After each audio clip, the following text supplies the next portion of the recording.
ask you about Hormuz, if possible. Can the U.S. and allies, can they guarantee navigation, freedom of navigation in the strait? Well, that's the law. It's an international waterway. No country is allowed to charge tolls or fees on an international waterway. That's existing international law. That's the way it is in international waterways all over the world, and that's the way we expect it'll be here. So I don't think we have anybody to convince around here in that regard. I think all the countries in this region would agree with us. For Iran, the Vice President and the President have both insisted the U.S. will not pay any money into that fund. Are you going to be asking Gulf allies here to consider helping with that? No, that's far down the road. It's a part of what's discussed that could happen. If Iran makes a decision, if its leadership makes a decision that they want to be a country instead of a revolutionary movement that exports terror, they're going to have an opportunity to do incredible things in Iran. I'm not promising you that that's the choice they're going to make. I'm saying if that's the choice that they make, then there will be opportunities, and those opportunities could include investment, as you've seen other countries in this region benefit from investment, from foreign direct investment. It won't be our investment, it won't be our government money, but I think that is something that's going to have to depend on progress made on a host of other security issues that have to be confronted in the days to come.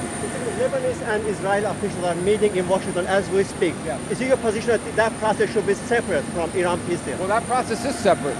It's separate because Lebanon is a sovereign country. It has a government. And when it comes to Lebanon and what's happening inside of Lebanon, we're going to negotiate and deal directly with the Lebanese government. I spoke to President Ayoun along with the Vice President a few moments ago, spoke to him on Friday. Their people are there now on the ground directly. So the reason why that issue is always... Now, there's an Iranian issue with regards to Lebanon, and that is their support and sponsorship of Hezbollah. And so that factor will be discussed as part of our conversations with the Iranians. But as far as the future of Lebanon belongs to the Lebanese people through their sovereign elected government. And that's who we're going to be working with. Based on the proxies aren't being addressed in the MOU, how are you trying to ease concerns to allies here in the region? Well, that most certainly will come up in these conversations. And there are items outside the MOU that are certainly going to be covered, but that's one that will have to be covered. It'll be discussed. I think a careful reading of the MOU will see that when you talk about, for example, a complete and end of hostilities in the entire region, well, that's not possible. You can't have the end of hostilities and conflicts in the region as long as Iranian proxies are launching missiles and drones from Iraq and are participating in terrorism like Hamas did and like Hezbollah did. So I do think it's covered by the MOU, and it is an issue that will be gotten to at the appropriate time in these negotiations.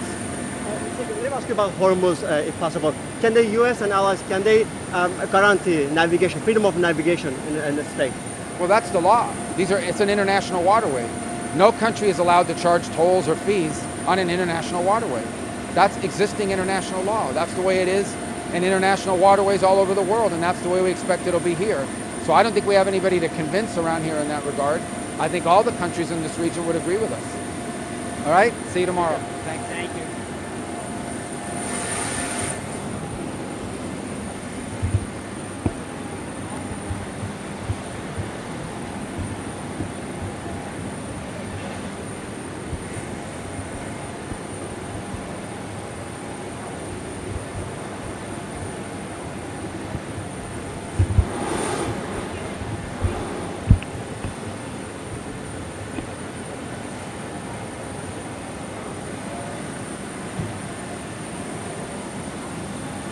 Then like, share and subscribe to Mirror Now.